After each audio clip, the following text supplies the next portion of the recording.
Bien, merci d'être revenu après cette longue pause. Thank you for coming back after this long coffee break. We'll start our work for the second part of this morning, and we will start by giving the floor to the President of the Global Federation of Insurance Federations, Suzanne Naley. The Rendez-vous de Casablanca de l'Assurance. Under the high patronage of His Majesty King Mohammed VI and the leadership of the Moroccan Insurance Federation, this event has become the premier conference for the insurance and reinsurance sector in Africa. I know this because I had the privilege of joining you in person last year, and I'm so sorry I cannot be there in person on this day, but I'm grateful to the Moroccan Insurance Federation, headed by its president, Mohammed Hassan bin Salah, and my friend and Executive Vice President, Bashir Badou, for giving me the opportunity to share these thoughts from Washington, D.C.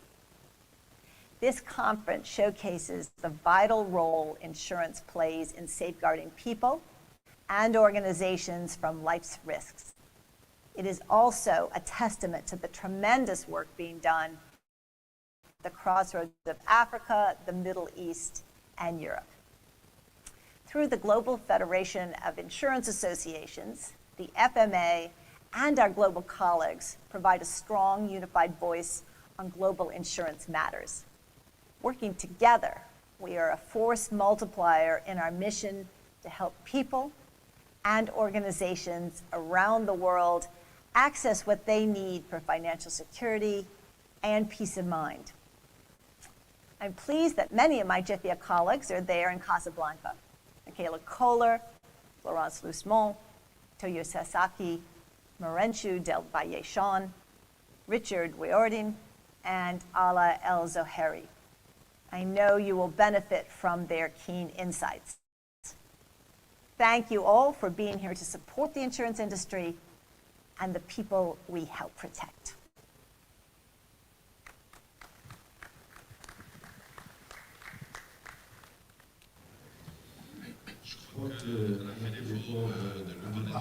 I think she deserves that we applaud her because she decided to speak with us from Washington, D.C. And now I'd like to welcome our second keynote speaker in person, because we will discuss insurance in a world of uncertainty over the next few days, and this contribution will help us think about the broadening of borders in the insurance sector. Please welcome France Lustmann, President of France Assureur.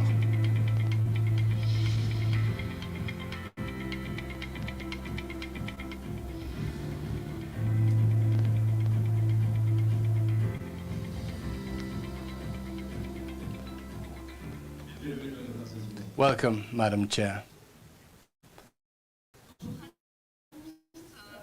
Good morning, everyone. Thank you to the Moroccan Federation of Insurance, and in particular to its president, Mohammed Hassan bin Salah, for his invitation. It's always a pleasure to be part of one of the world's leading insurance events, and I'm happy to do so in person this year.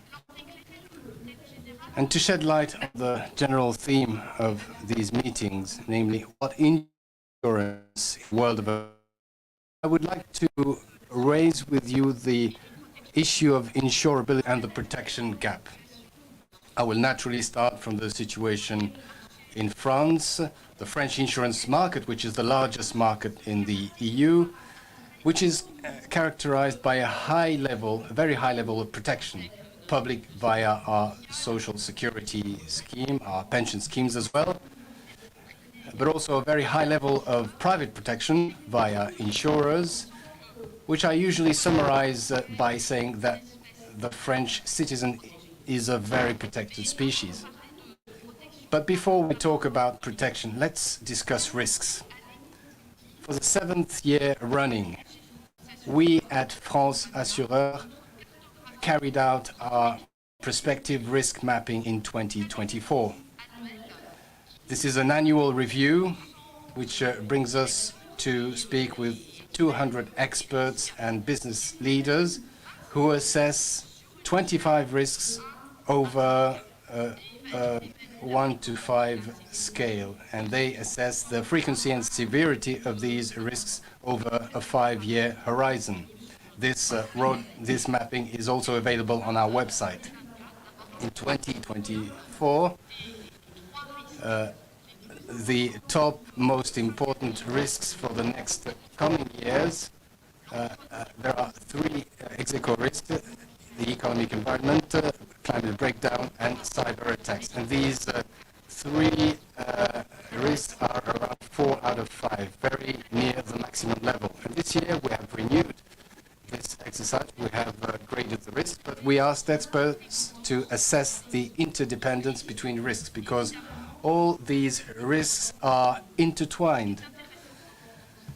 And what's interesting in this exercise is that the risk that seems to be most correlated to other risks is the climate breakdown risk. Why is that? Because this risk is correlated with 40% of the 25 risks we have been assessing each year. It's no surprise, because climate breakdown leads to natural disasters of exceptional scale, the dysfunctioning of infrastructure and potentially financial crises, but also pandemics, which in turn compound the cyber risk, because obviously public institutions and especially hospitals are very vulnerable to those risks. But there is also remote working, which makes us much more vulnerable to that kind of risk. As a whole, what the takeaway from this exercise is that 2/3 of the risk have seen their prospective severity increase, and more than 2 risks out of 3 has seen its frequency increase for the next few years. So the risk is on another level now. And it's not only the anticipation conducted by experts, but it's also a perception within society. And this perception increases the demand for protection. At France Assureur, we conduct surveys to understand the expectations of our policyholders, i.e. French and European citizens. And the takeaway from these surveys is that in the wake of COVID, we were in a frame of mind based on resilience after a very difficult time with very heavy losses. But we have pulled through, we have overcome this COVID-19 obstacle. This impression of global resilience has now been overrun by a vulnerability sentiment. French people are ever more concerned in the face of cyber risks and the consequences of climate change, but also in the face of the loss of autonomy because of age. Because of these risks, 9 French people out of 10 express the ever-increasing need to be insured, and they are ready to pay the price. 8 French people out of 10 do not consider stopping insurance for financial reasons, despite a very tense context in terms of purchasing power, and 90% of them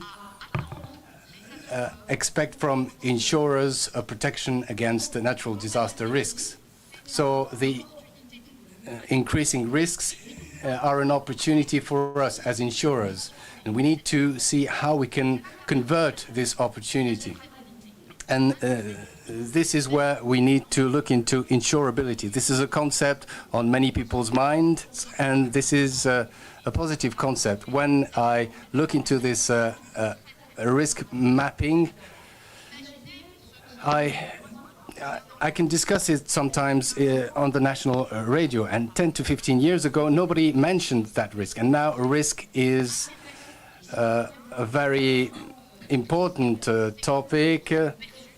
people have understood the importance of this topic, and they are interested in that dimension. Everybody talks about risks in politics, in the media, even though this notion is sometimes a bit too general. So there are several conditions to ensure that those risks are insured by insurers and reinsurers. This risk should be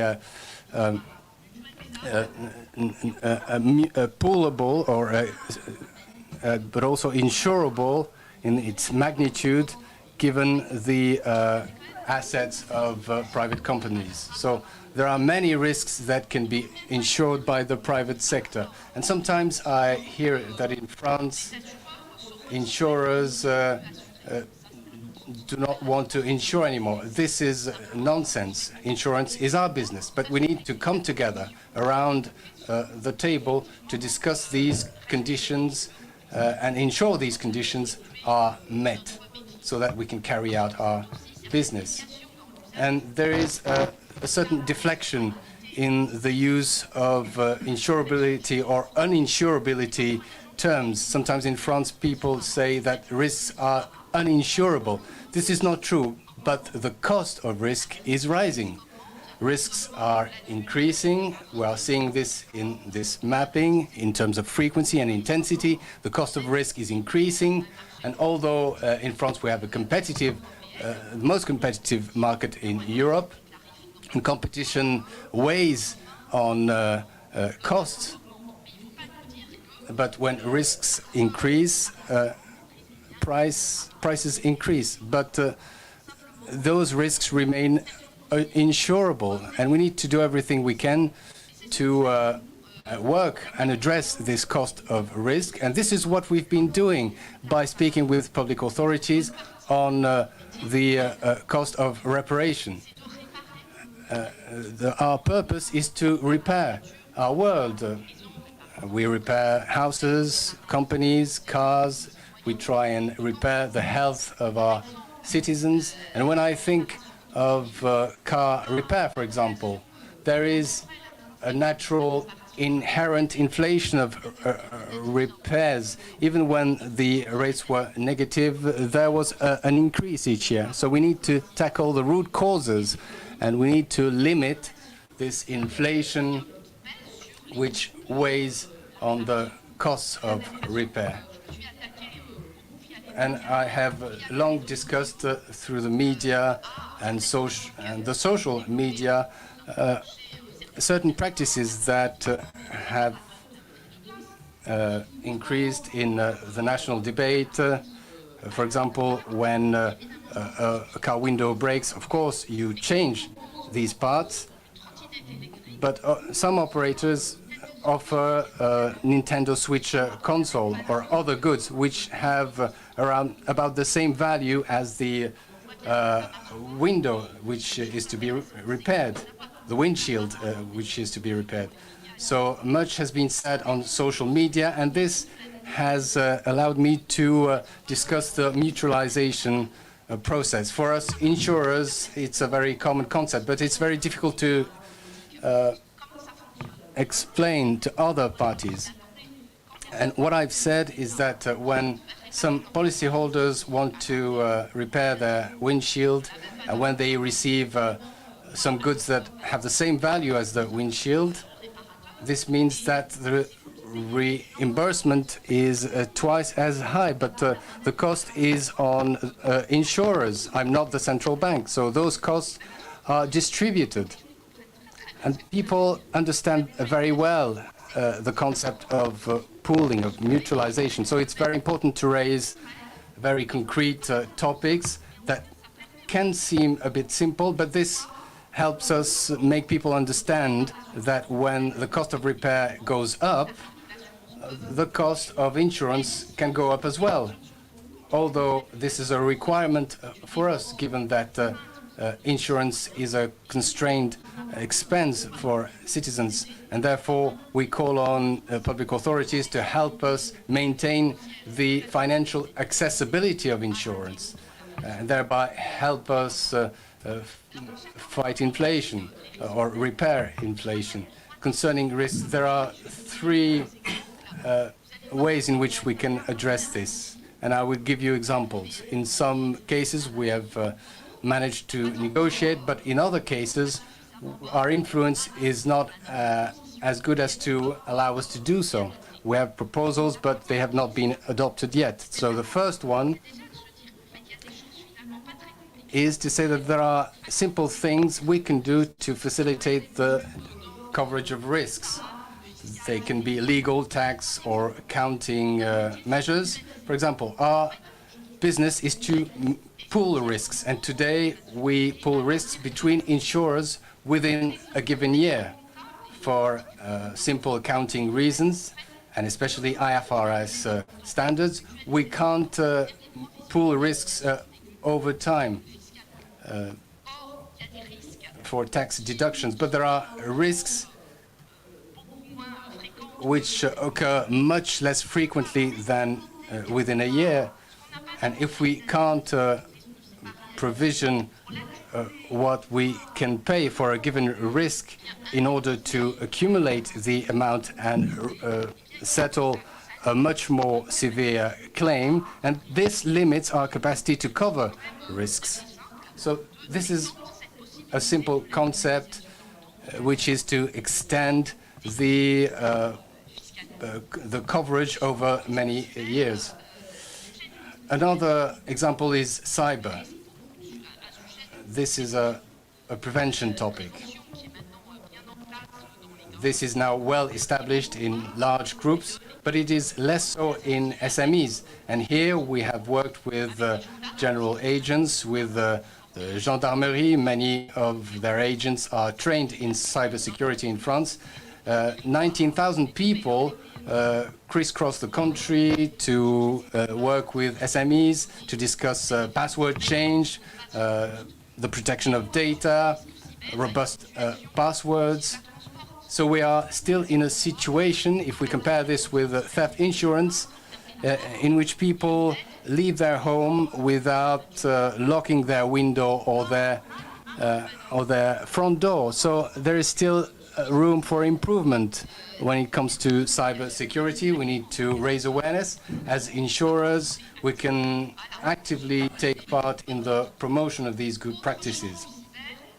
Another topic is a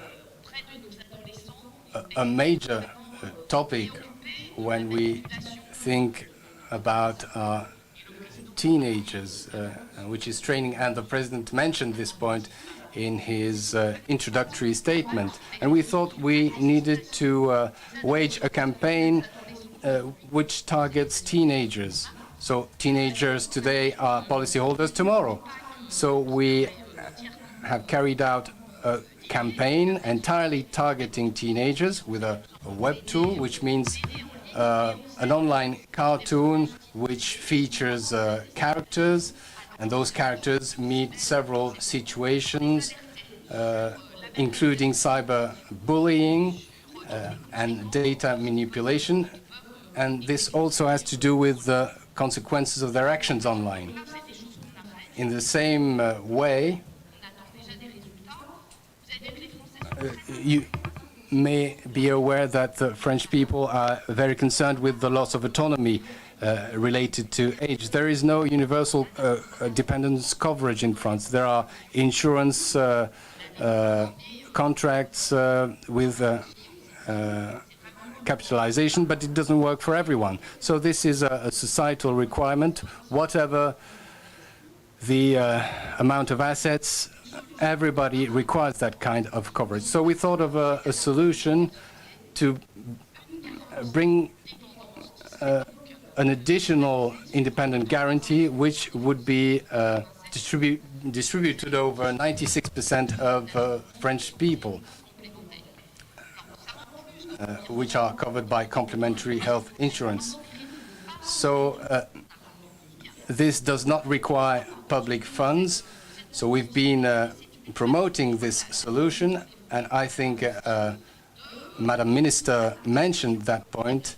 We need to mentioned the contribution of the private sector to bring societal solutions to major concerns for our citizens. I have mentioned all the risks that we can cover individually as a sector, but now there are risks whose magnitude or systemic nature requires other actors other than the private sector. And Madam Minister mentioned that we need to think of PPPs. There is a historic natural disaster scheme in France. Certain countries have introduced such a scheme. France are not aware of their luck. For around 25 euros a month, French citizens are covered whenever there is a damage guarantee in their insurance policy. They are protected in the face of extraordinary climate events. And given the increase of that kind of events, we will be required to work with the government. The government will set the rates from 2025, so the rate will be 40 euros from 2025. But it's a great opportunity to be able to cover all those risks. When it comes to agricultural insurance, in our country, we mentioned the limits of agricultural insurance. Many farmers are not covered, so we have just introduced a three-tier system. The first tier is a self-insurance policy. This is a virtuous system because it encourages farmers to manage their own risks.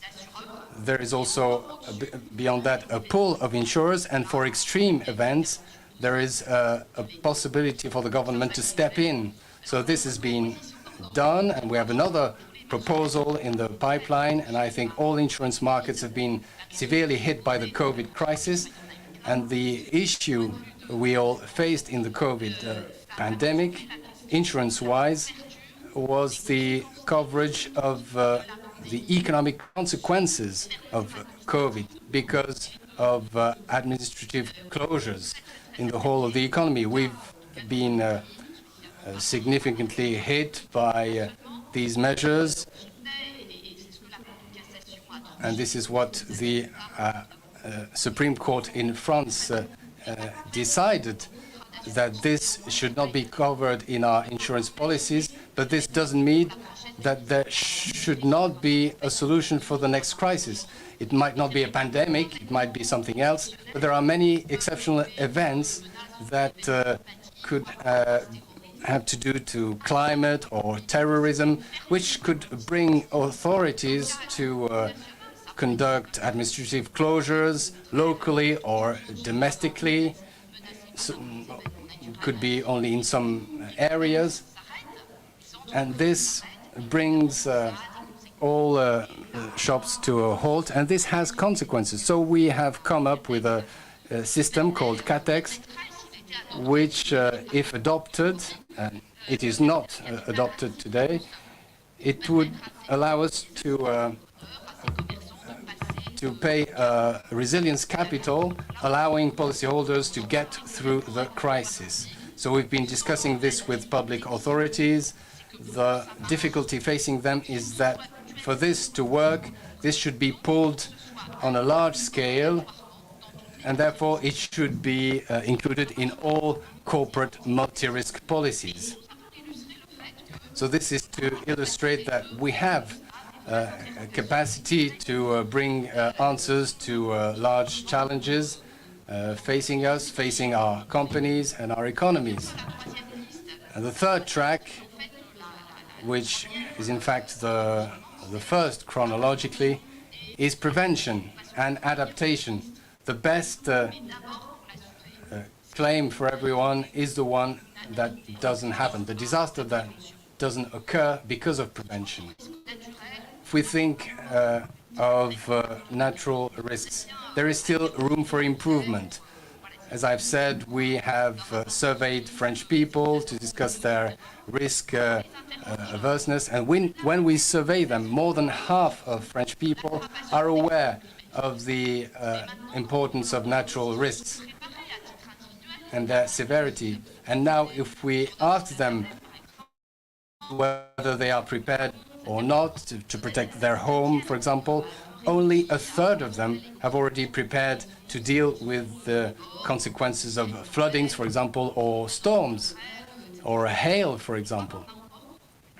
So, as you see, there is still much room for improvement. So, we recently decided to introduce a National Resilience Day in France, the 13th of October, and we're acting so that this day is carried out locally and in corporations as well.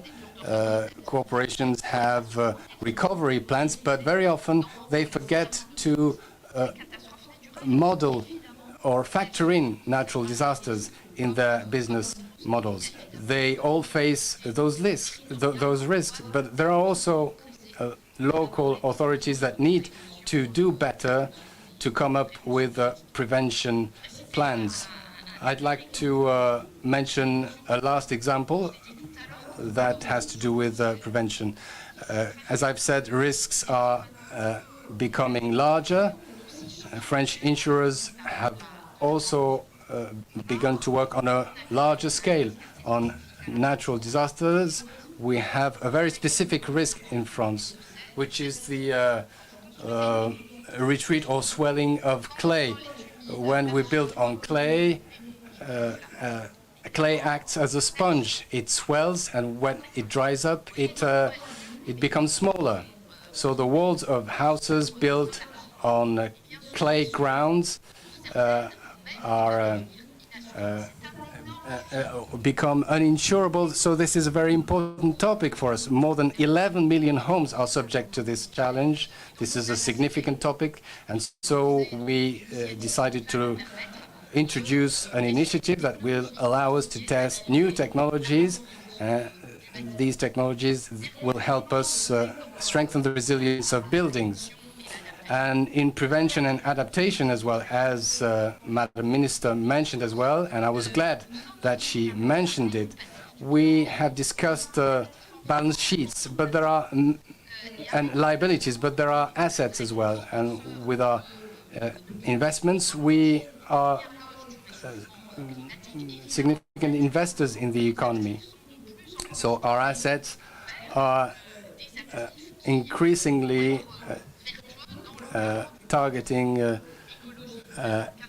eco-friendly assets. More than 80% of portfolios are covered by extra financial analyses. Two-thirds of insurers compute the footprint of their portfolio in terms of biodiversity, and this means we need to make our insurers and our companies understand that insurance is an act of citizenship on many levels. It protects them against risks, and it also protects society. And because of the funds we receive, we are go-to players in ecological and digital as well as economic transition. Thank you. Pour ce partage.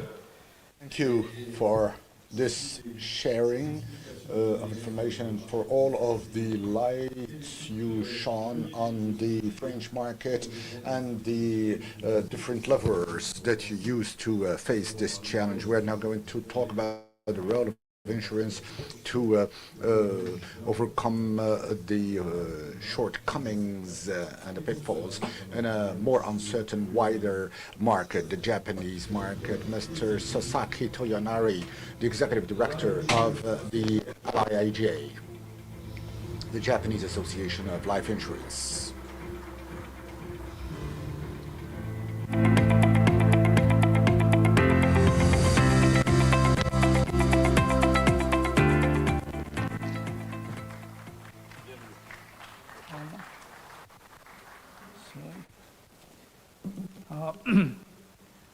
Merci, Monsieur Gorfi, de m'avoir présenté aussi gentiment. Je suis Toyonari Sasaki, directeur exécutif représentatif du Liège. So, merci.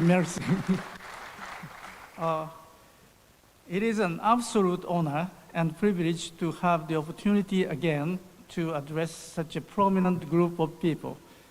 I visited Morocco back in 2018 for the first time and experienced the warm hospitality of your country, as well as the rich history and culture. Under the high patronage of His Majesty, King Mohammed VI, I would like to congratulate and wish for the success of this event. My dear friend, Bashir Vadou, the Executive Vice President of the FMA and fellow EXCO colleagues of the GFIA, has informed me that this is the 10th anniversary of this event. It is a very special moment I'm proud to share with him. I would also like to thank Mohammed Hassan Ben Salah, the President of the FMA, for making this all possible. My topic today is the role of insurance in addressing the protection gaps, Japan's perspective in the wider global context. I believe this topic is timely since the event's overall theme is centered around uncertainty and protection gap. The key to addressing protection gaps lies in properly understanding and practicing the three main attributes that I will cover today. They are preparedness, prevention, and protection in the order of action. The LIJ called this the 3 Ps concept. Another important 3 Ps is public-private partnership. Since narrowing the protection gap is a huge challenge that both the private and public sectors need to address together, the multiplying effects of these 3 Ps are essential. Now, I will first begin by talking about recent international trends related to PPP, followed by Japan's experience that highlights the efforts of the non-life and life insurance industry in line with the 3 Ps concept and PPP. So I hope we can learn from each other through my topic and discussion today. Now, let us begin with how the international community has responded with initiatives. From the private sector side, GFIA published a report entitled Global Protection Gaps and Recommendations for Bridging Them last March. The report highlights various potential levers for private and public stakeholders to use to address the protection gap. From the government side, the group of 7 finance ministers and central bank governors meeting communique published last May in Japan acknowledges protection gaps. It states that enhanced coordination by the private and public sectors is critical in promoting disaster risk finance, including insurance, in order to narrow protection gaps.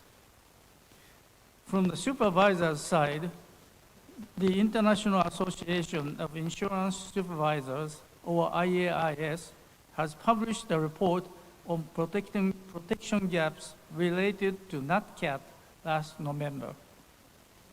The report emphasizes the importance of multi-stake approaches among private stakeholders and supervisors to address protection gaps. So how exactly should private stakeholders, such as insurers and the government, work together to confront this challenging issue? Let me begin by talking about an earthquake event through the 3Ps concept and how it aligns with PPP. Now the larger earthquakes have become more frequent in recent years. Marrakesh experienced the major earthquake last year, and I pray for the people for full recovery. For Japan, the Noto Peninsula earthquake occurred on New Year's Day, and it was much more devastating than initially observed. We saw damages and human casualties steadily increase over time. This was especially a challenging moment of the Japanese people. In Japan, the New Year's holiday is very special. Most Japanese people take several days off to be with their family to bring in the new year. Now, aside from the Noto Peninsula earthquake, Japan has experienced other major earthquakes in the past. And because of these experiences accumulated over the decades, Japan has had time to build resilience in the public and private sectors. Could anyone guess how many times per year Japan experiences major earthquakes above a magnitude of 6? As a matter of fact, in the past decade, earthquakes above the magnitude of 6 occur 17 times per year in Japan. Now, let us look at how preparedness works. For the public sector globally, fire evacuation practice seems to be a common way to encourage preparedness. Japan also set September the 1st as Disaster Prevention Day that involves school children and companies doing earthquake evacuation practice. This September the 1st commemorates the Great Kanto earthquake of 1923, about 100 years ago, which caused massive destruction and killed over 100,000 people.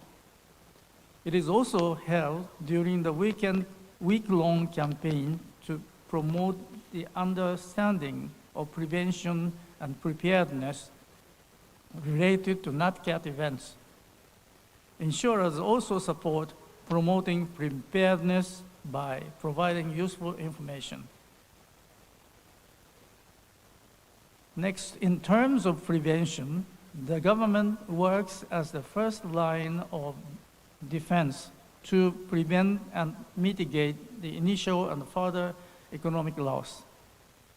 This is mainly done through enforcing strict building codes and designating disaster risk areas, as well as offering reinsurance for the public-private earthquake insurance. Japan's latest building codes set strict standards to prevent buildings from collapsing in the event of the largest earthquakes. Knowing disaster risk area leads to strong homes in safer locations. This also allows insurers to work with the government to underwrite earthquake risks. However, the structural damages caused by the Noto Peninsula earthquake have led to discussion about the government to consider reviewing the building codes for better earthquake resistance. As for protection, reinsurance is an essential factor. The government reinsures a portion of the residential earthquake insurance policies provided by insurers in Japan. As large-scale earthquakes generally require an enormous amount of payments, this enables private insurers to offer earthquake protection to people. Private insurers will pay the overall combined damages up to about $2.3 billion for a single earthquake event. Any damages above $2.3 billion will be paid by the government up to about $77 billion. As the government and insurers work together, this enables the uptake of residential earthquake insurance in Japan. As a result, about 70% of the people with home insurance coverage are enrolled earthquake insurance. Let me take another illustration of Japan's perspective and approach addressing another type of protection gap affecting Japanese society. It goes without saying that Japan has the world's most aging population with a low birth rate. Now, to give you an idea, what do you think the current percentage of Japanese people over 65 is? 15% or 20%? The answer is around 30%, and Morocco, 8%. This shows how young Morocco's population is and how Japan's population is aging. It is a demographic issue that at some point every country needs to confront. This means that there is a possibility of increasing need for medical and long-term care protection, and the retirement income gaps may become more pronounced as well. Japan, of course, has arrived at this point a lot earlier than most countries and has plenty to offer in terms of experience and expertise full of empirical advice. Let us start again with addressing preparedness in this section. The government and industry have established the Japan Financial Literacy and Education Corporation that aims to promote financial and insurance-related literacy. This would encourage more people to understand how to make better financial and insurance-related decisions in life, leading to greater preparedness. But having said that, it is crucial to continue to proactively reach out to the people with the right tools and information, focusing on raising awareness.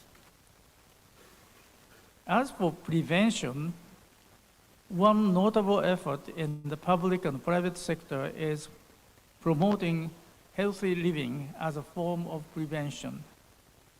Life insurers in Japan are particularly keen on encouraging policyholders to live a healthier life. They do so by providing incentives to lower premiums if policyholders change their lifestyles for the better. Some examples of services offered by life insurers in Japan include smartphone apps that enable tracking your health, as well as giving advice for healthier living. To give you a better idea of how these services relate to the health-promoting initiatives, let me talk a little about prevalence of dementia in Japan. Dementia could be seen as a symptom of an aging society. Japan's population is about 125 million, and there are about 6 million people above the age of 65 who experience dementia in Japan. One effective way to prevent the progress of dementia is by working on cognitive functions. And some life insurers in Japan support playing mind-using games as a form of prevention. Now, the public healthcare system also plays a significant role for protection. The Japanese government provides universal healthcare coverage that allows people to access quality medical services at a relatively low cost. Additional healthcare coverage is offered by private insurers to supplement out-of-pocket expenses which also serves to further narrow the protection gap. A prime example is the COVID-19 pandemic. In the height of the pandemic in 2022, the payment for private health insurance benefits was about $11 billion. This provided financial protection and peace of mind to many policyholders. As I said in the beginning, I have mentioned the words preparedness, prevention, and protection several times in my speech today. The LIAJ considers these as the main attributes that constitute our 3Ps concept, underlying the foundation and role of insurance in society. As insurance is a unique sector that realizes these 3Ps concept, we believe it is important to ensure and promote this concept among government, supervisors, and insurers alike. This will enable the public and private sectors to work closely to reach a viable solution addressing protection gaps that benefits the society as a whole. My speech has focused on addressing protection gaps from a Japanese perspective and how that fits into the wider global context. I hope the examples and the illustrations considering the 3Ps concept and PPP offer a possible way to address the challenges of current and future protection gaps. Thank you very much for your time today. Thank you so much, Mr. Sasaki, for your speech and giving us some perspectives about the Japanese market and how do you address this kind of challenges. Et maintenant, nous allons avoir notre troisième. To have a third keynote speaker, the Executive Director of Europe and Secretary General of the World Federation of Insurance Associations. Thank you. For welcome, Mrs. Michaela Keller.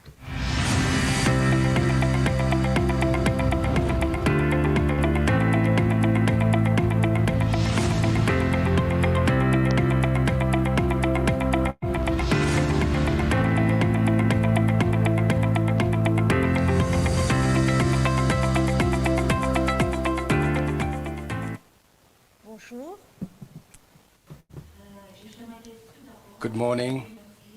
I would like first to thank President Mohammed bin Salah for inviting me. I'm happy to contribute to the discussions on the role of insurance in a fast-changing world.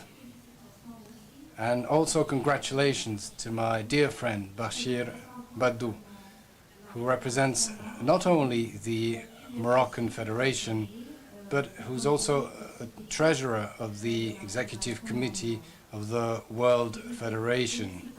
Congratulations for mobilizing the global community, dear Bashir. And congratulations for having contributed to the success of this excellent event. The fact that this meeting celebrates its 10th anniversary is proof to its success. Seen appropriately. What is indeed the role of insurance in an uncertain world? The world is rapidly changing, and we have heard that from all the speakers today, and we have many challenges to tackle. Climate change, technological acceleration, changing demographics, macroeconomic and geopolitical pressures. And these challenges lead in turn to various protection gaps. Toyonari has just mentioned the Chifia report where we listed them: pensions, cyber, health, natural catastrophes. It is very timely and important that this event focuses on how insurers can help closing those protection gaps. You have asked me today to focus more on digital innovation, automation, and the usage of data, and how the insurance sector could use digitized approaches to address these gaps. More quality data combined with innovative technologies such as artificial intelligence can assist insurers to better identify, monitor, and mutualize risks, including emerging risks and risks that are currently still uninsurable. Both established actors of the industry, the incumbents, and new actors, the insurtechs, should be able to use these innovations and to improve their services to consumers, increase insurability, and cover more risks. As is often the case with the introduction of new technologies, these need to be tested and supported. And one way to boost the safe use of new technologies is the introduction of various innovation hubs or sandboxes launched by regulators and supervisors. And in Europe, we have seen this in the last few years in various countries. The benefits are obvious. Hubs are providing ongoing dialogue and guidance for compliance. Sandboxes are excellent tools that enable testing, and they are enhancing funding opportunities. And both encourage transparency in regulatory processes. There is not a uniform approach amongst EU countries on sandboxes and innovation hubs. The practices vary, and even sometimes the definition. But as an insurance industry, we are supportive of sandboxes and innovation hubs, and we believe it is important that they are open to all market participants, including incumbents, to fully reap the benefits of innovation. One indispensable element of closing protection gaps is, however, insurance access to and use of data. Data is and always has been paramount for the insurance business model. Data is key to assess risk, to set premiums, to abide by prudential requirements, to cover future claims, and also for fraud detection, sorry. So what we do with data is increasingly relevant, and in the EU we have also established now data sharing platforms. There is an EU digital finance platform, a European Forum for Innovation Facilitators, and they between market players and authorities. The good thing is here that authorities can in fact share data that they have already collected from market participants. They aggregate it and then share it in a safe environment with the industry for innovation purposes. We are very supportive of these platforms, as data sharing between authorities can reduce significantly the reporting burden on our industry. The EU has also the ambition to become a data-driven economy that promotes innovation, and in that respect, it aims to create what we call common European data spaces. There are a number of strategic fields where they are now proposed, for example, on finance, on health, on agriculture, on manufacturing, energy, and on mobility. Some of them are currently being discussed amongst EU legislators, for example, the European Health Data Space or Open Finance, while others are in the pipeline, for example, on energy and mobility data spaces.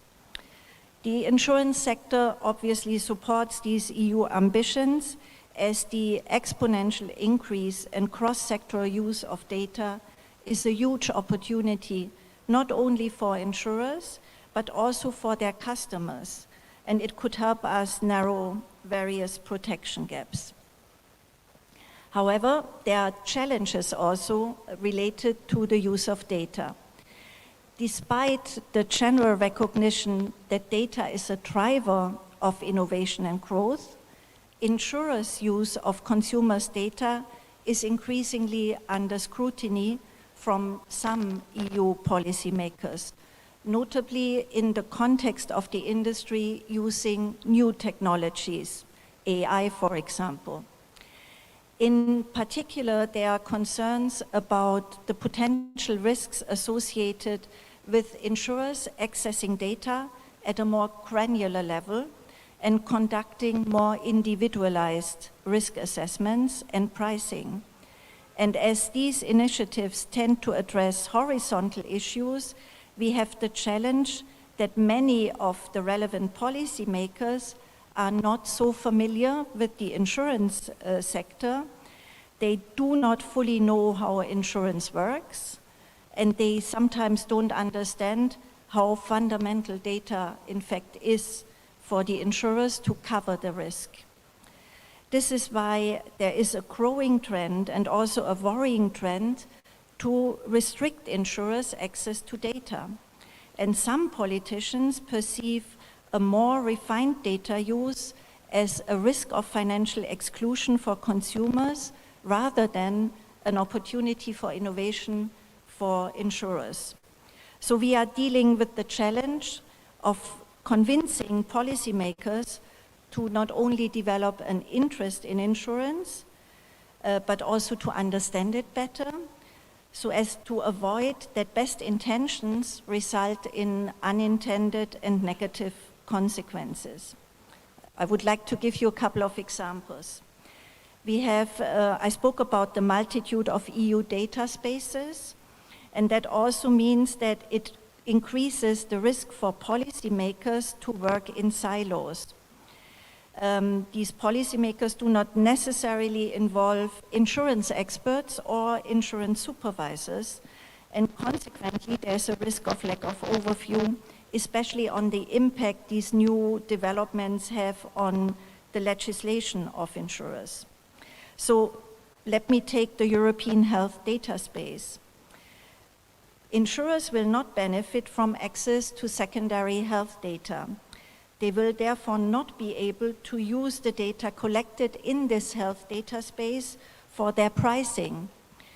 And while insurers can still collect data from their customers through the traditional means of questionnaires, they will not be able to take advantage of the more refined data collected in the health data space. And that means there is really a lack for the insurance sector to have access to these new data hubs. There are also other instances where EU policymakers do not seem to truly promote the exchange of cross-sectoral data and data sharing across sectors. For example, in-vehicle data remains predominantly in the hands of car manufacturers. And this is also a missed opportunity for the insurance sector, as having access to this in-vehicle data could lead to better coverage, better risk protection, providing innovative services like theft notification services, advanced breakdown assistance, and real-time traffic management. It could also mitigate emerging risks, for example, when it comes to autonomous driving. Finally, regarding financial data sharing, the current EU legislative proposal on open finance, FITA, allows data sharing from a vast array of insurance business lines with parties outside the financial sector, but does not require that these parties also share their data with the insurance sector. So it is concerning that there could be no, or at least no full reciprocity if this is adopted, and an uneven playing field between the financial sector and other sectors would be established. So let me conclude, digital innovation can bring many benefits for insurers, and it has the true potential to improve coverage against various protection gaps. Sandboxes and innovation hubs are a good way to foster experimentation and encourage cooperation between supervisors and the market. They should therefore be open to all market actors, including insurance. Insurers' access to data is a necessary condition to promote innovation. Without it, new products cannot be designed, existing products could not be priced, risks cannot be assessed, and prevention measures cannot be developed. It is therefore key that policymakers fully understand how insurance works when designing and implementing legislation, especially when it comes to innovative technologies, data use, and digitalization. This is why insurance regulators and supervisors should be fully involved in discussions on the digital regulatory framework. And this is why we as associations have a duty to reach out and explain the benefits and why insurance matters. Thank you very much. Thank you so much for this speech, and thank you for sharing with us your point of view about this very important topic. And uncertainty is something that challenges all the industries, and particularly insurance industry, and your customers worldwide. Maintenant, nous allons accueillir... Now, let's move on to the president of INESPA on a very important topic. It deals with the role of insurers for the coverage of crops in Spain, and I think there will be many insights for us. Welcome, and thank you for being with us. Vraiment ravi. Welcome to all of you. I'm delighted to be with you. First, I would like to thank the Moroccan Federation of Insurance for inviting me to entertain you on the ag insurance in Spain, one of the main features of the Spanish market, a fundamental instrument, essential one, for the protection of the rural areas of farmers, which is geared on a PPP, which is a innovation model in the 20th century of the Spanish insurance industry. During my presentation, I will try and explain to you the different institutions from the Spanish ag insurance, the agroseguros role, and I would also talk briefly about the evolution of the ag insurance and its claims ratio or loss ratio, and that will lead me to some of the conclusions on the challenges ahead. According to Eurostat data, the Statistical Office of the European Commission, the primary sector accounts in Spain for 2.3% of the GDP, the gross national product. In other words, its presence is higher in the GDP than the European average, which is in the region of 2%. Agriculture, cattle breeding, fisheries industries have an essential importance in my country. They generate 1 million jobs, and I'm talking about direct jobs generated and not indirect jobs. The number of indirect jobs thus created is incalculable, and the value of exports during the last 12 years have been greater than 70 billion euro, with a positive balance versus imports of 15 billion almost everywhere. And I have noted this is also the case in Morocco. The climate events are more and more intense, frequent, and affect geographical areas that are wider and wider. be it drought, flash floods, rainfalls, and snow storms, just like the one we had in January 2021 in the center parts of Spain. We thought we were in Moscow, rather in Madrid. It is therefore ag insurance. Ag insurance is an essential instrument to guarantee the current situation of the farmers, but also the future. This is a partnership, public-private partnership model. One of the main principles of the Spanish model is the universality of it. Its coverage spans all of the agricultural produce, with some exceptions, not forgetting a wider and bigger protection of forest products. Agricultural insurance offers coverage against all risks that are out of the control of agriculture and gives prime importance to the climate risk, the likes of drought, extreme high temperature, the thawing, the hail, rains, rainfall, wind, and fire. Protection also covers the damage to the crops by the wild fauna and flora. So how this partnership is being organized, this PPP? The public part means the participation of the Ministry of Agriculture, of Fisheries and Food that approves the National Agricultural Plan. In 24, we have approved the 45th Annual Plan for Agricultural Insurance, which sets the coverage conditions for each insurance branch. In passing, what is very important is that it gives subsidies to farmers and breeders which is netted out or deducted from the insurance premium that is paid at underwriting of the contract. This very subsidy from the central administration is inclusive of all of the crops.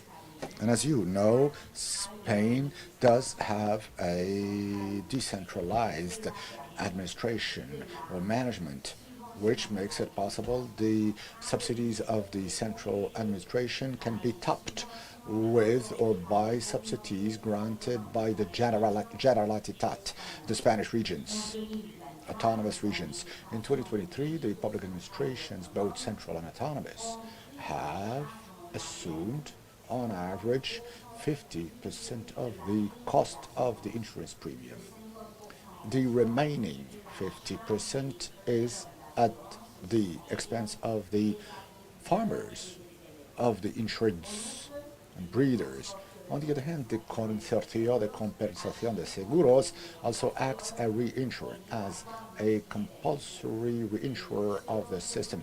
Those of you who do not know the Consorcio de Compensación de Seguros, the CCS, it is a body with numerous functions. It is the motor guarantee fund for the liquidation of the insurance companies, the funds for the coverage of extraordinary risk, which has an important role in reinsurance of such a system.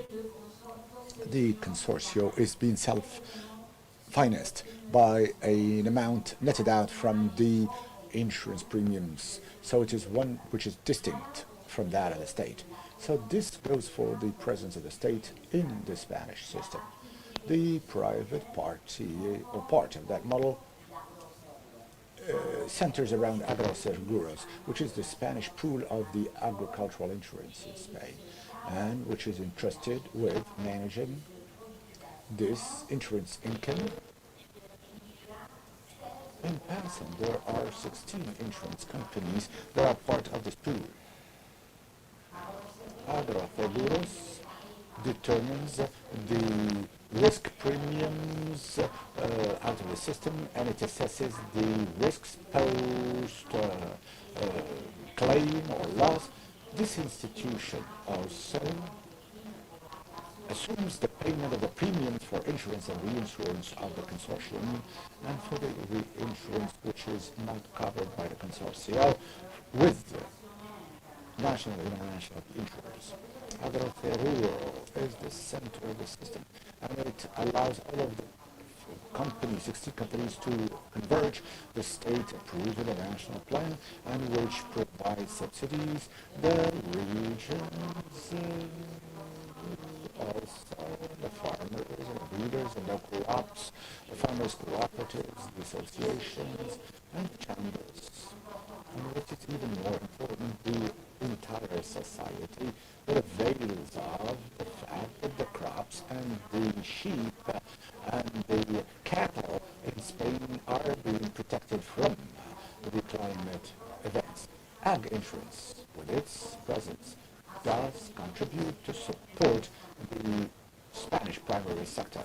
In other words, it represents a safety net, an economic safety net for an industry like agriculture, which is export-oriented, an industry which is the livelihood of many families in rural areas, and as such, the system increases the territorial cohesion, which is, for example, the diagonal of the vide in French. In Spain, we're losing some population in some rural areas. This very population being lost in some regions. Now we are talking about the empty Spain, the empty Spain. Thank you. And thanks to Agroseguro, we have been also able to combat the hemorrhage and the demographic hemorrhage by supporting agriculture and sedentarization of all the people. I hope that this brief glimpse allowed you to make out a better idea of what is Agroseguro. Let me now talk about the level of coverage of crops. Almost all Spanish crops are high. They go from 48% of citrus to 100% of bananas.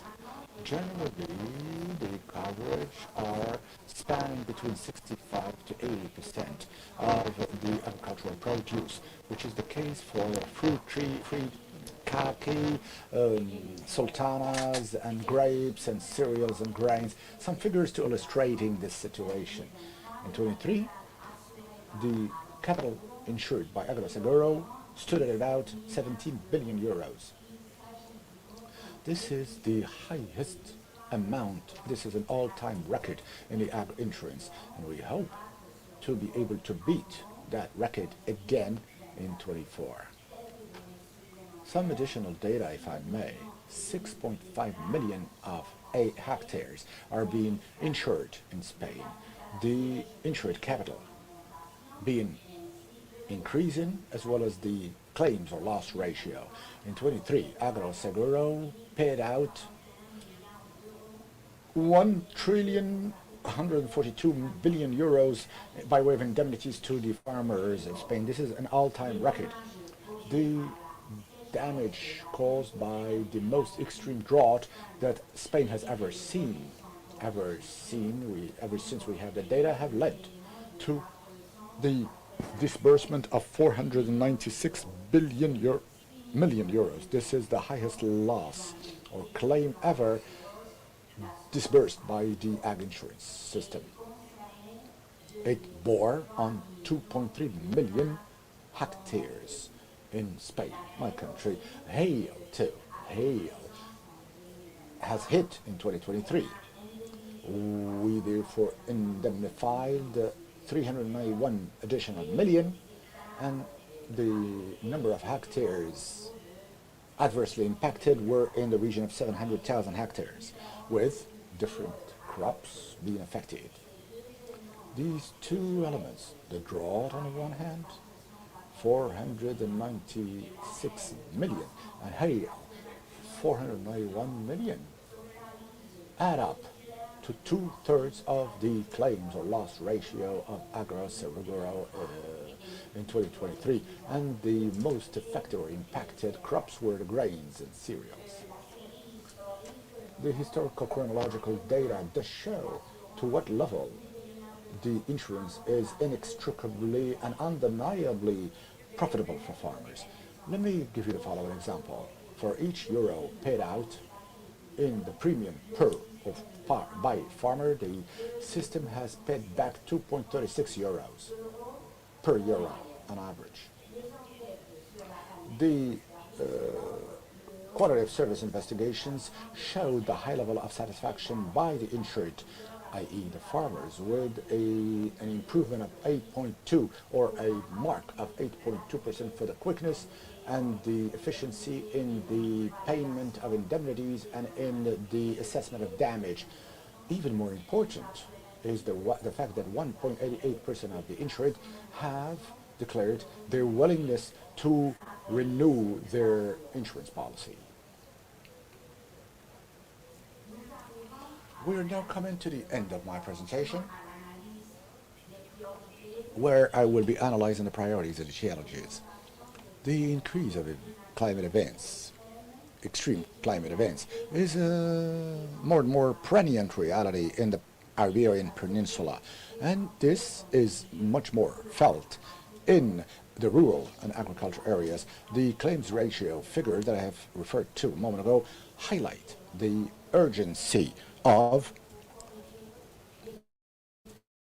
taking measures to correct the technical balance of approach to guarantee the viability, long-run viability of the system. We need all the players to work together. The insured, the companies, from the insurers, we're working to strengthening the stability and the solvency of the system in order to put in place a sustainable model adapted to climate challenges. We cannot face this situation, which is structural, through increases of premium and limitations of coverage. We need to revisit the whole system. Some crops in some regions of Spain are responsible for the bulk of the claims and loss ratio. Whence the necessity to put in place an individualized segmentation of coverage and of supporting the improvement breakthroughs in the primary sector in Spain and in the insurance coverage. As I started saying in my presentation, Agroseguro is one of the distinctive features of the Spanish market. It is an instrument that has, to a large extent, showed its worth and usefulness in my country. A country just like Spain, with an agricultural colony located to the southern part of Europe, and which is suffering all of the brunt of all of the adverse climate events, from drought to torrential rainfall. We are fully aware of the need to work together to devise whatever means to guarantee the future of our system, to protect the farmers of Spain. I hope to have explained to you and brought you closer in 15 minutes time. That's what I was promised to Bashir. In 15 minutes time, I hope this presentation would have whetted your appetite for the round table discussion that will follow, and during which I will be maybe able to understand better how the Moroccan agricultural system in Morocco works. Thank you for your kind listening. And let me again congratulate you for the sterling organization. Merci, Madame la Présidente, de votre intervention. Thank you, Madam President, for your contribution. I will let you kindly step out this way for security reasons. So a great contribution, many ideas in terms of experience, and now I would like to suggest you to welcome the last panel before lunch. Very difficult task, but we're going to get it done. Please welcome Mr. Mohamed Loudriri, Deputy Director of MADMA MCMA, as well as Jean-Luc Gourjean, Manager of GLG Consulting. Welcome, sir. And I'd also like to welcome Reda Abou-Tajdine, who works for the World Bank. Thank you, Mr. Abou-Tajdine, for joining us. Please give him a good round of applause, please.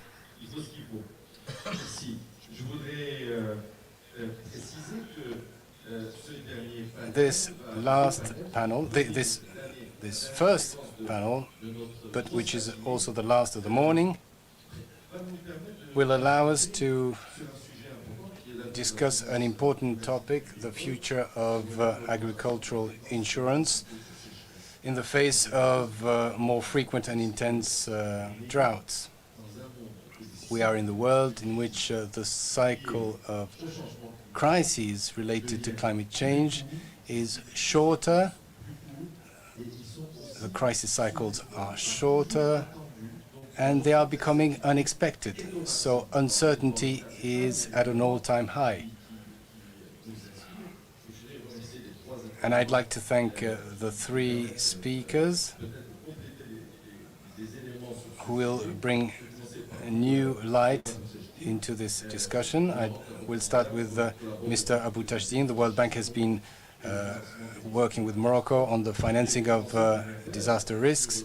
I would like to briefly start with the commitment of your institutions, the role you have played in the latest earthquake, a very painful event, and maybe you could give us a few ideas on the hazards covered in terms of droughts, and this will lay the foundation for our discussion on the interaction between the World Bank and Morocco.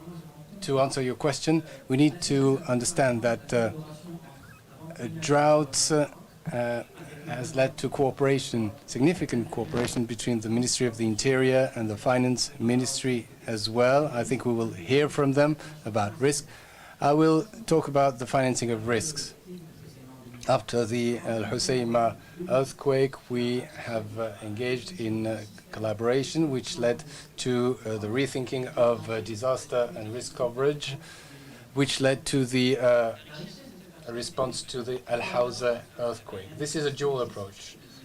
The risk management on the ministry part is about risk reduction. We want to adopt new protection mechanisms, seismic codes to decrease damages. And when it comes to financing, there is a dual approach again. This is about public expenses, public expenditure. So we delegate to the more efficient entities part of the risk financing, which are insurers. So we ensure the regulatory framework allows for an insurance coverage for those disasters, and a code was adopted in 2016 with an implementation decree in 2020, which was enacted and carried out for the Al Hawza earthquake. There are also responsibilities on the government side, and this is the role of the FSEC. So all people who are not able to be insured are protected through a public coverage regime to have substantial coverage. Now for the farming sector. So the financing of risk and the concept of risk financing has a significant part. So because before covering crop failure, we need to reduce the risk beforehand through technologies, resilient crops, but also with incentives to have crops in insurable areas where there are fewer loss risks. So we could use this collaboration with risk management on the government and ministry side with the ISEC, and to use this in on the ground. So what we need to bear in mind with this interaction between the private insurance and the Solidarity Fund, so there is a cushioning role here.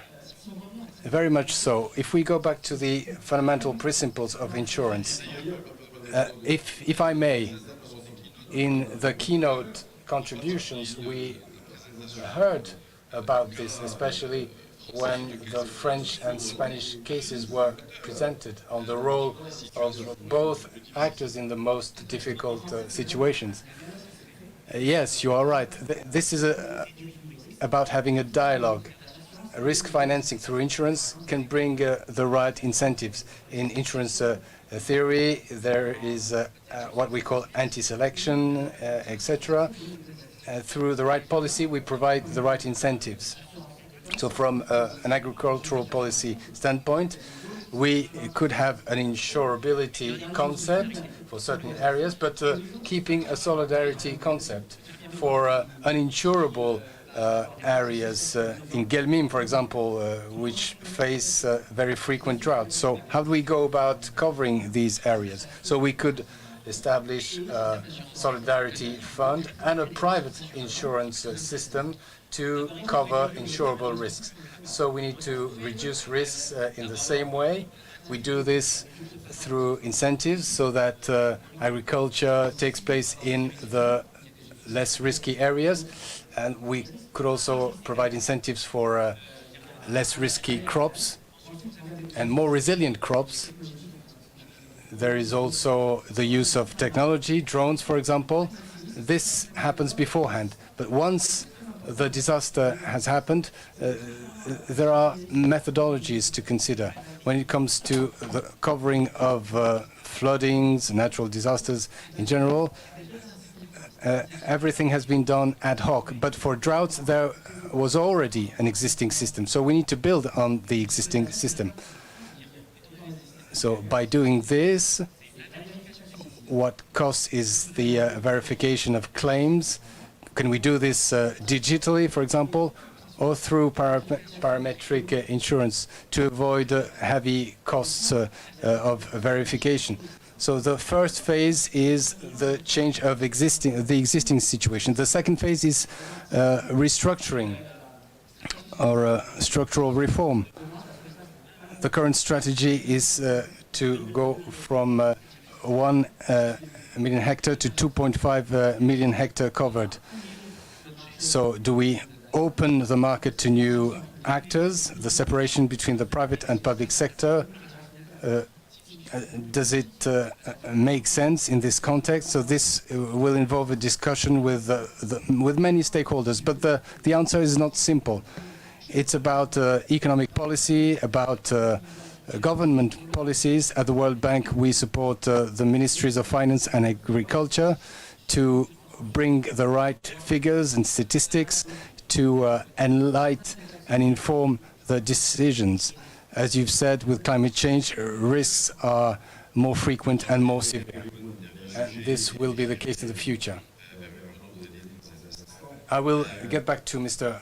Lodreri in a moment. When there is a drought, beyond the immediate impact on crops, this can also have significant impacts in terms of macroeconomic indicators. It could also lead to consequences for the financial sector. For example, there are credits handed out to farmers. So there could be consequences beyond the immediate effects. The World Bank is also working with Bank El Maghreb on transition risks for the banking sector. What is the role of climate agricultural insurance to mitigate this impact after the fact? It's about financial stability. We could look into the direct impact, i.e. losses. For example, farmers who have mortgages on production tools, this is a risk for them. And for the banks handing out those loans. So those risks can sift through the banking system and threaten its stability. I mentioned this topic with the Ministry of Finance and Agriculture to reduce risk. And here insurance is a risk management tool from a prudential standpoint. farmers can be subject to loss, and we can reduce these risks through the banking sector. We can use prudential measures and sufficient capital. We can have banking insurance, and with that we can finance risks. And now we can better manage risks beforehand with an interesting parallel with other forms of risk management. More broadly, we are discussing climate risk financing. How do we finance climate mitigation? Solar panels, for example, to have green sources of energy, adaptation, to finance measures after disasters take place. And insurance can play two roles: a direct role to finance adaptation by providing disbursements, but also through de-risking mitigation. The various strategies that need to be financed require significant capital. So insurance has a role to play. If you want to have an investment on agricultural means, we can help you by de-risking your investment. So there is a financing program or climate financing program that I could delve into if I have more time. So this paves the way to new agricultural insurance and risk financing, be it cyber risk or earthquake risk. So the central paradigm is, how do I go about financing uncertainty? Thank you very much, Mr. Abu Tajdin. So agricultural insurance is one of the pieces of the puzzle in a landscape of tools to address climate change. So it's important to bear in mind the whole of this landscape. Mr. Loudriri, now on to you. We've seen how Morocco and the World Bank are working together at the macro level. And we listened to a very interesting contribution by Spain, a very detailed remark on the Spanish case, which is very close to the Moroccan situation, because Morocco is facing drought as well. We will not only be sharing the World Cup in 2030, we are also sharing several other topics. So what about Morocco in terms of what we have just heard? Thank you, Mr. Tami. I'm delighted to be with you. Thank you to the organization. Thank you for choosing Spain as a reference country when it comes to risk pooling in agriculture. Why? Because Spain is one of the global leaders, one of the top stakeholders with the US and Canada in terms of a penetration rate. It's a model that has inspired several reforms, even in very advanced countries in terms of climate finance, notably in Europe.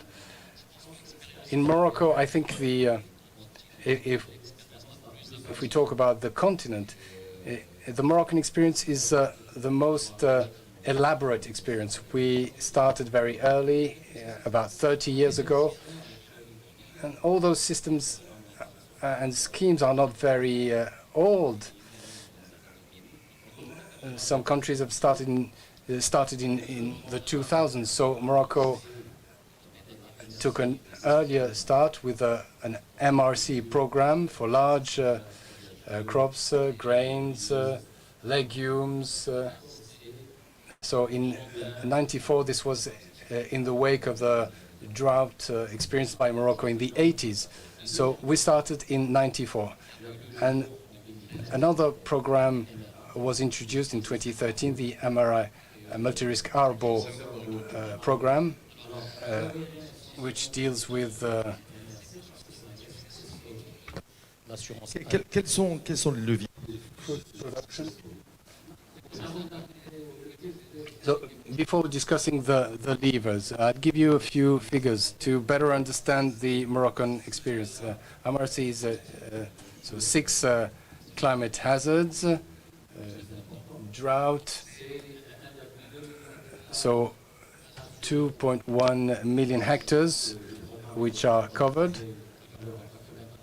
So the program started as a guaranteed program by the government, and in 2011 this guarantee was converted into a three-stakeholder convention between the government, operators and the farming sector. And during ever since the start of this project, we are now at 2.8 million hectares. So this program has played its part to foster the resilience of the farming sector in Morocco, especially for large crops, because over this period from 2012 to 2023, the Amanda paid about 5 billion dirhams, and over the past 5 years, and this is how we are similar to Spain. We dispersed around 3 billion dirhams. If we take stock now, the outcome is exceptional for farmers. So 32 dirhams were paid for each hectare per year. Farmers received around 420 dirhams per year per hectare in terms of outcomes to remain on the Moroccan experience. And I think resilience has been protected in the farming sector in Morocco. But the success story extends to innovation in management processes and digitization. I will not only defend what we've been doing since I started in Rabat, but over the last few years, we've been witnessing a very aptly managed programs with all the insurance processes, with a significant use of agro-specific tools. The AMDA is the first consumer of satellite imagery, of NGBI indicators, first consumer of geo imagery, and we mentioned drones. So the goal is to better anticipate, better evaluate, and better serve. And I think we can be proud of all these achievements. So there might be a few gray areas. We discussed figures, 3 billion dirhams over the past 5 years, for example. So the insurance outcome is not as balanced as it should be. And I think Mr. Gourjean will discuss this, the need to internationalize the risk. So those tensions are witnessed by Morocco and other countries when it comes to climate. So we still have a bit of time. I would like to give the floor to Mr. Gourjean. So you listened to the participants. You also listened to the keynote speeches. With your expertise when it comes to insurance, what are the conditions for agricultural crops to remain insurable in a world of uncertainty?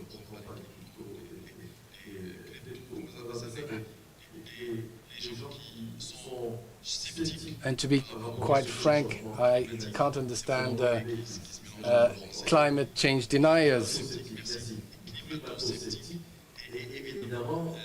climate skeptics. It's very hard to imagine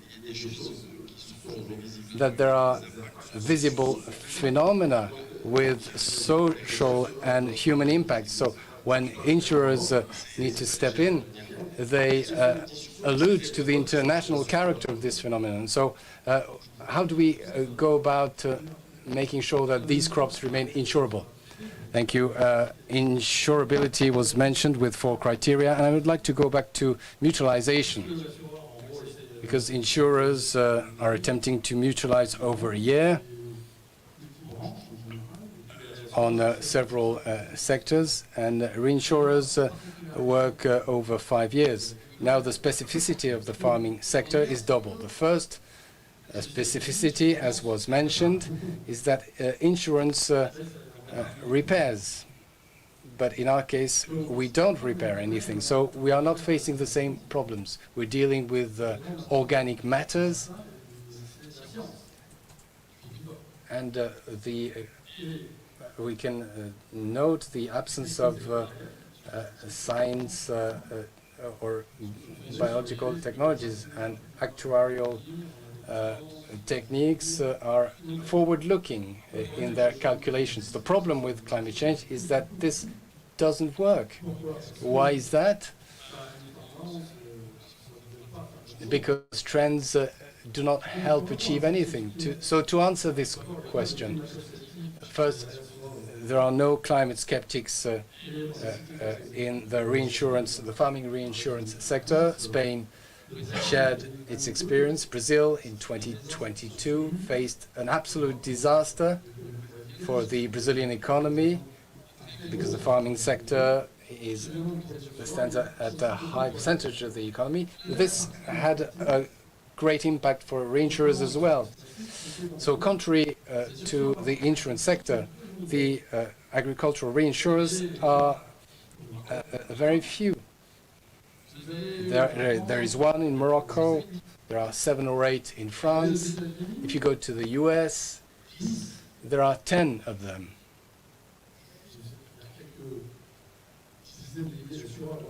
There are tens of thousands of insurers, so 10 is a very small figure.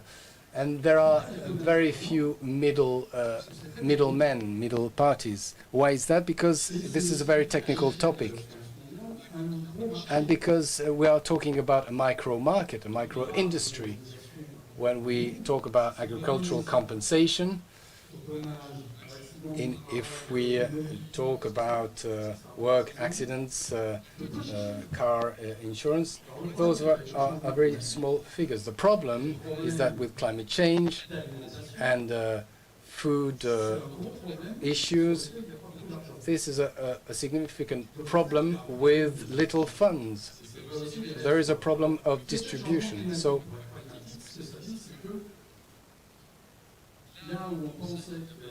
on a more pragmatic note, when we thought there were decoloration in agriculture, this is no longer the case. Droughts are getting longer, the surface is larger, and now for the reinsurers, several countries can be affected by the same scenario. So what we are saying here is that is akin to another industry, which is the natural disaster coverage. So there is greater frequency, but also greater severity and higher costs. So if you take a natural disaster, we can estimate that there are about 10 independent areas to mutualize resources. But with climate change, reinsurers must rethink the allocation of their capital in the world to address this issue. A few words on what I was mentioning. So there are companies so comparable to what has been done in insurance. So crop innovative models are coupled with satellite imagery and AI, so as to have a sort of digital plant, and this allows us to have simulations, and this can be compared to what the IPCC does at the local level, not just at the macro level. And this allows us to assess the risk and to redesign portfolios, and this helps us support insurers in several countries. Another key element that was mentioned is expertise.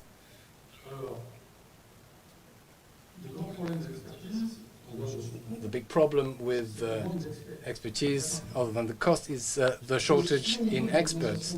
And if we want a greater penetration in the market, we need many more experts. The majority of experts are people in farming, in the farming industry. You'll be aware that the number of farmers is dwindling over the world. So we have a systemic problem. We will need to train many more people in these issues, including in climate change and including in countries where insurance is very developed. Experts using tablets is already major progress. For many countries, insurers know how many hectares are covered without knowing its localization.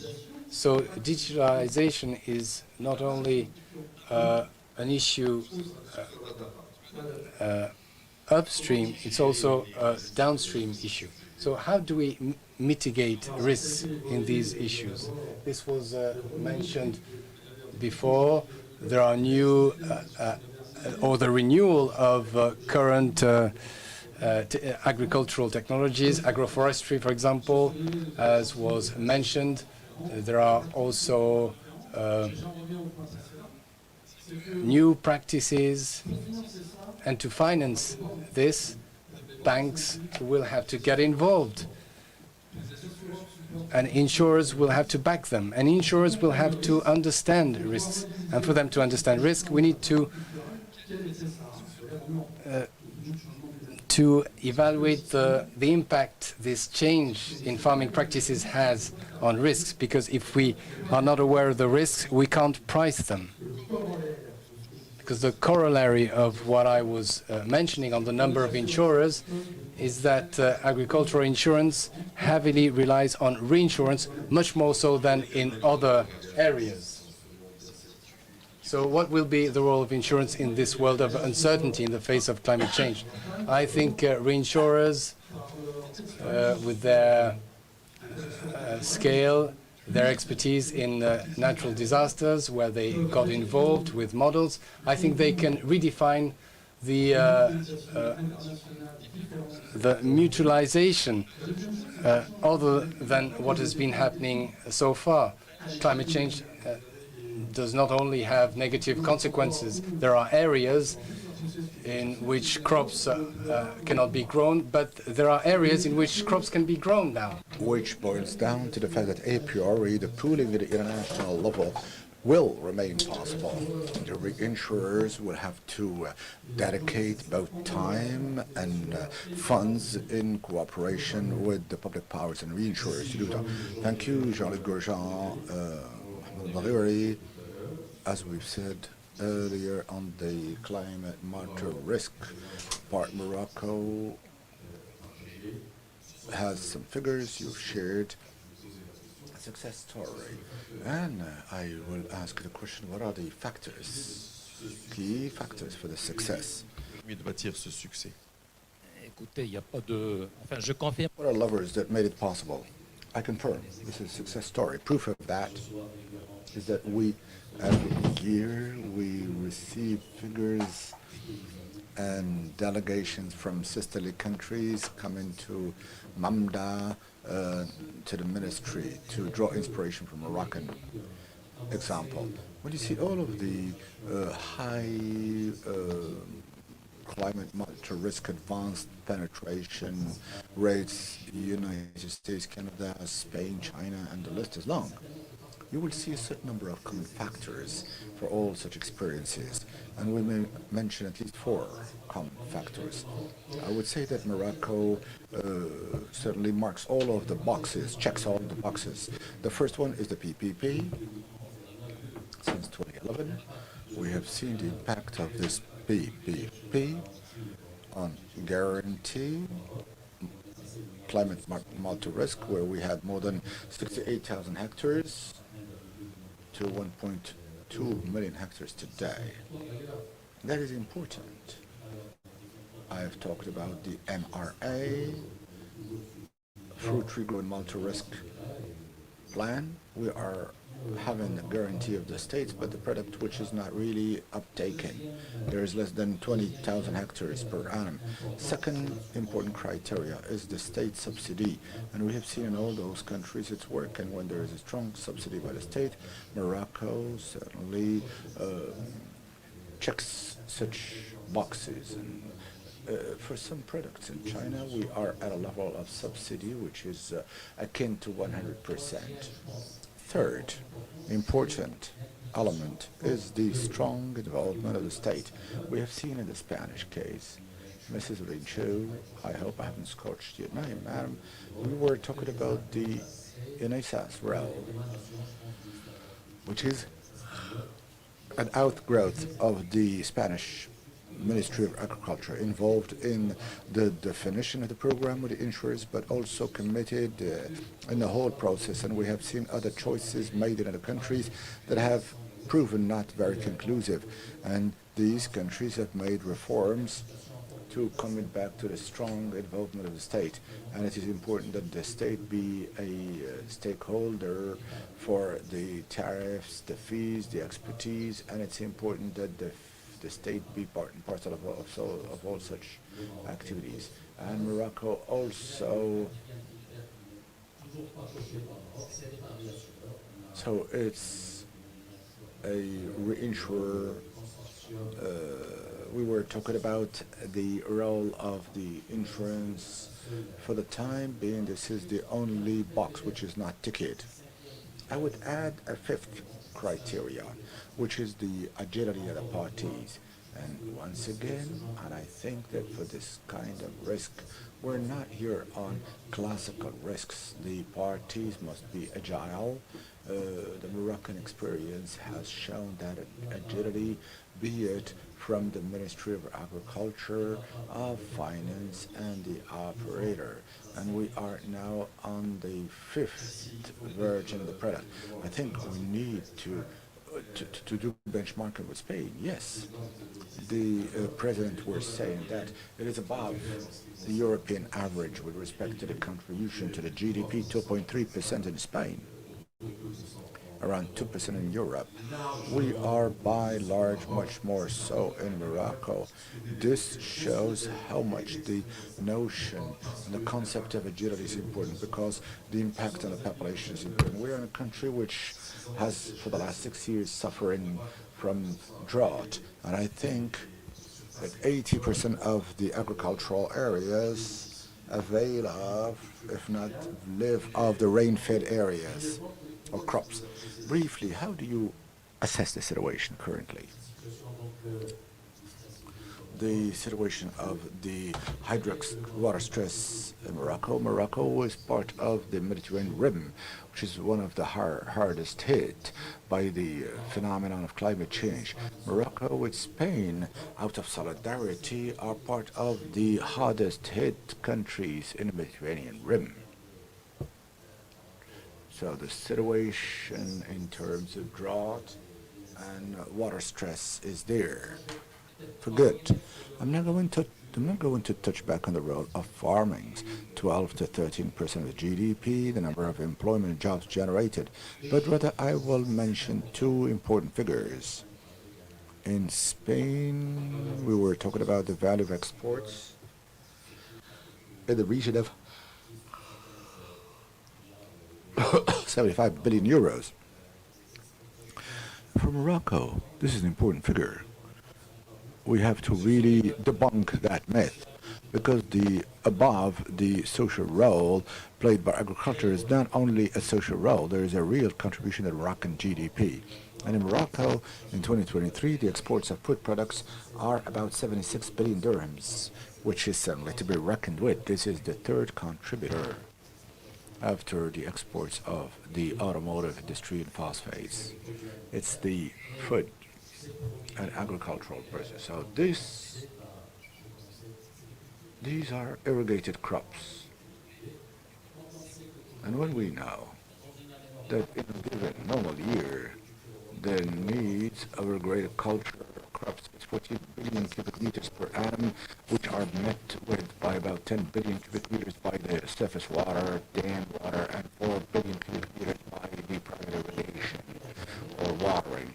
Over the last years, I think the water releases from the dams is between 1 to 3 billion cubic meters versus needs and requirements of 10 billion cubic meters. Even if on private watering needs have also been affected or impacted. In the best case scenario, the annual water in contributions have been divided threefold versus the irrigated or water culture crops. So the challenge is sizable. Now, faced with this, Morocco has not remained idle. I think everyone has today talked about the national plan for water.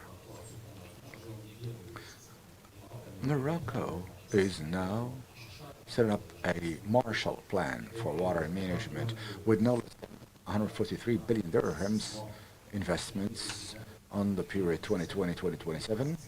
Some 45 dams in the building, 100 hill dams. It is important to continue building dams. Yeah, because even in such conditions, because what the IPCC experts say, there is a bearish trend of rainfalls, and we have seen that. Let me take the peaks in terms of rainfalls in Morocco. I think that the year over the 17 years, past years, the one which was richer in rainfalls was in 1996, and the most rainfall peak is 2010. So over a 100-year period, let's be ready to recoup or collect the water. Second is national water plan. It's important to say a word on that. We're working on the water motorways or highways, and it is important to set up these water highways because Morocco, on average, we're talking about 600 cubic meter per annum per capita, but it's a national weighted average. But when we are in the Lucus or in the West Gharb area, Morocco, it's different. Those figures are not the same. The 200 cubic meters per inhabitant per annum. So the national plan does not only content itself with that, it also works on the exploration of the deep water table. The national plan also deals with the water evaporation. On the surface area, it's 1.5 million cubic meters which are evapotranspirated, which is equivalent of 1/3 of potable water needs. Optimizing that certainly has its very importance to be reckoned with. And I have one last question for you after this. Out of the plan also works on the new resources, 150 processing treatment station, 500 million cubic meters for retreated wastewater, and mostly for seawater desalination. We're talking about 50% of drinking water that would originate from or hail from desalination. 500 million cubic meters that will be used by agriculture. So if we do the 500 million cubic meters for agriculture plus the whole economy, 50% that will hail from the seawater, this add up to 1.45 billion cubic meters by 2030 that will be able to meet with the national plan. So if we compare it to the 10 billion, it might not be enough. But if we compare it to the releases from the dams over the last 2-3 years, it is tantamount of what we have released from the dams over the last 2-3 years. That has to do with the crops, irrigated water crops, on the rain-fed Bourg area. Morocco has set itself the objective of reaching 50 million bushels or quintals, even in complex, drought-stricken years. And having regards to that, this is not an easy to raise up to challenge, but not impossible. There have been several ideas thereon as to how to improve your crops. And today, Morocco, if we really need to insist on the grains part, it's the yield. The average yield is 16 million quintals per hectare.